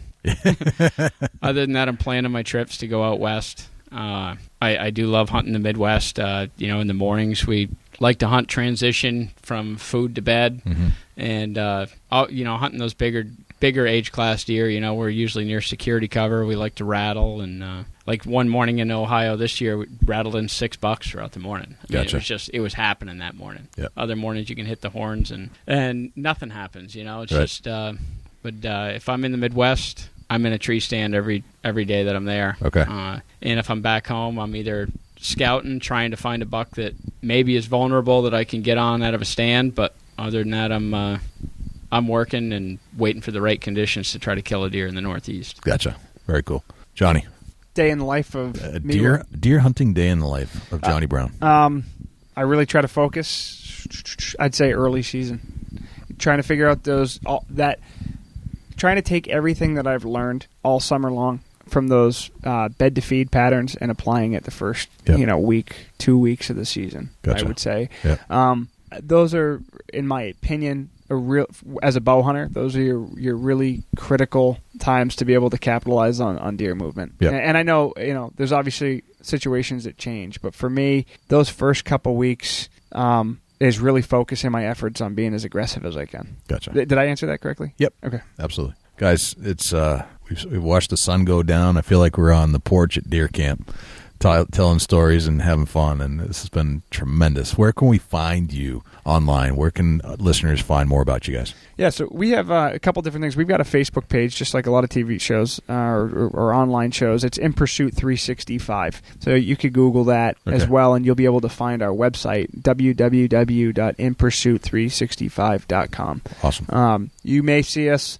We've been fortunate enough to work with some very good companies that we've kind of partnered with and we're able to be sponsored by. So occasionally, if you get to that website of ours, you'll see on the sponsors page, if you follow those guys, you'll see that they'll be posting stuff and tagging us in that as well. So, very cool.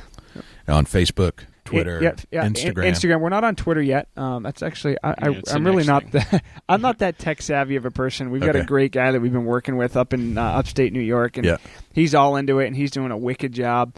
So that's the next step, is getting onto Twitter. But Instagram is, the little @ sign, I guess, is the thing. Yeah, InPursuit365.com or InPursuit365, and then Facebook is the same name. Gotcha. All right. Well, if we haven't done so already, I imagine we have, because I'm the tech guy and I'm fairly savvy. You guys are doing a wicked job. 200,000+ likes. Yeah, this is fun. Wasn't this fun? This is great. Yeah, so. We could talk for a lot longer, and I know you guys got families to get back to. So. No, Jeremy and I really appreciate the time and you having us out here, and it was great to put a face to the name. And it was fun to do an outdoor podcast. Absolutely. First time we've done this. Yeah, absolutely. Yeah, absolutely. Beautiful awesome, weather. Very nice. Yeah. Cool. Well, thank you again. All right, you guys are welcome anytime. I had a great time recording this, because we got to sit outside and record with the mobile podcast unit, like we've taken to ATA.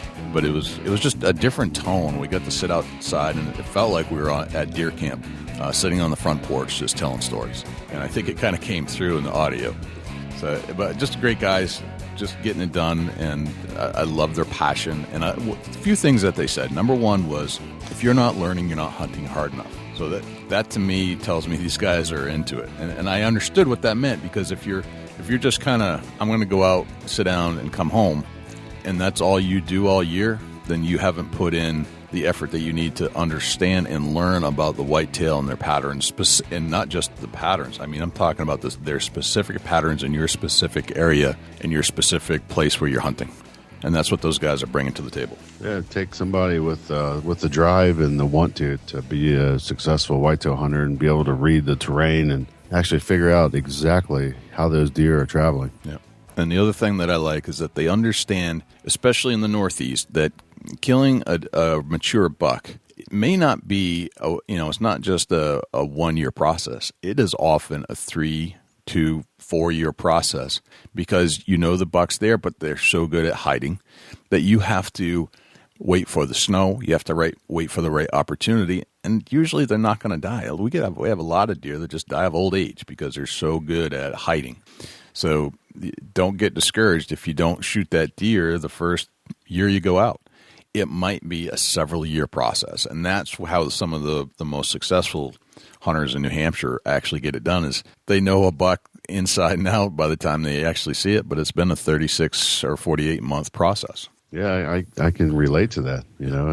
It's amazing, really, once you finally. I'm not going to give my Chubby Tines tip away, Jay. So, all right, well, let's turn to the Chubby Tines tip of the week then, Dusty. What do you have? The Chubby Tines tip of the week is sponsored by Morse's Sporting Goods. Firearms, used firearms, bows, used bows. Located at 85 Kentucky Falls Road in Hillsborough, New Hampshire. Give Jim a call at 603-464-3444, morsessportinggoods.com. Your dollars go further in New Hampshire. There's no sales tax. Morse's Sporting Goods. The mental preparation going into the season, Jay, will make you stay there longer and hunt harder. It's something that I work on. I know you do too, that when the season hits, that, the first 3-4 weeks, that first month, you're just gung-ho and you're just there every day. And next thing you know, your mind's starting to play games, that maybe you've got a visual on a buck somewhere that you don't normally see him, and you decide that in your mind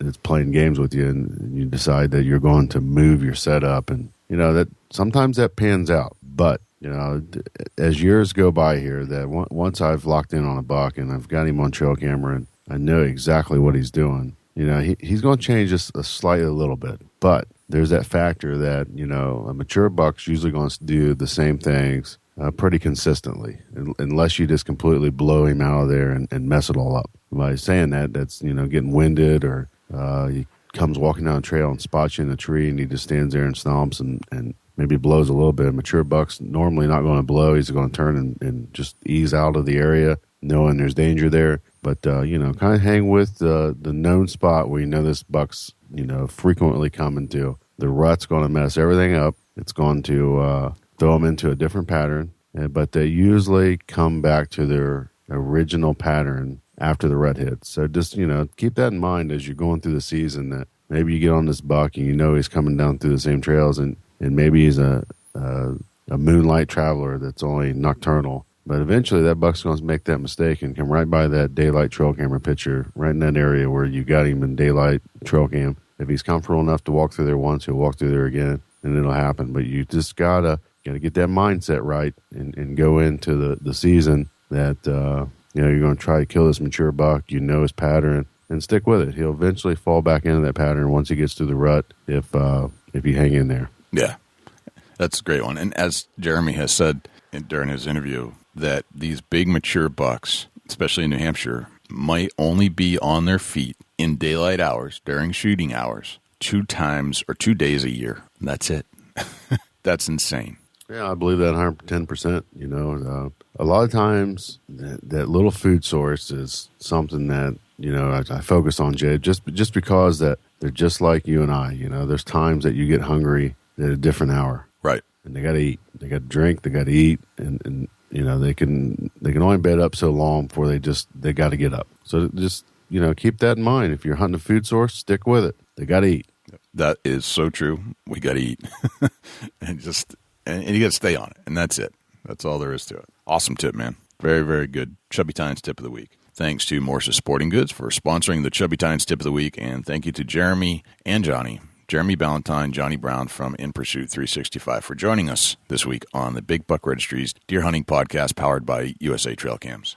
So, Dusty, where can we find you when you're not hanging out here on the microphone with me? Shoot me an email, dusty@bigbuckregistry.com. Look me up on Instagram @ChasingAntler, or you can find me on Facebook, Chubby Tines Outdoors. Jay, where can the people reach out to you when you're not on the mic? If you'd like to get a hold of me personally, you can give us a call at 724-613-2825 or shoot me an email, jay@bigbuckregistry.com. I would invite you to review our show on iTunes if you haven't done so already, if you're an iPhone or iTunes user, and also subscribe to the show, please. Do a search for the Big Buck Registry Deer Hunting Podcast on iTunes, and then you'll find the review section. So leave us a review, a 5-star, if you love the show.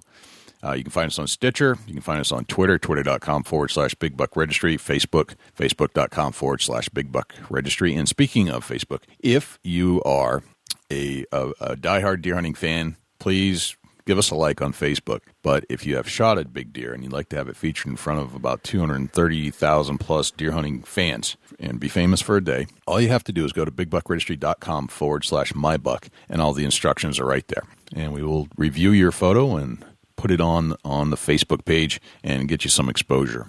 You can find us on Instagram at instagram.com/Big Buck Registry. And if you would like to become a patron of the show and earn yourself a hat and a t-shirt, maybe even a coffee mug, go to bigbuckregistry.com/donate. And you can find out how to become a patron of the show. Dusty, this has been fantastic, man. Yeah, another great show. And, man, thanks to everybody for tuning in with us every week, Jay. We appreciate that more than they'll ever know. You cannot say thank you enough to that. Well, I'm Jay Scott. I'm Dusty Phillips. And this is the Big Buck Registry's Deer Hunting Podcast. We'll see you next week. Can't wait.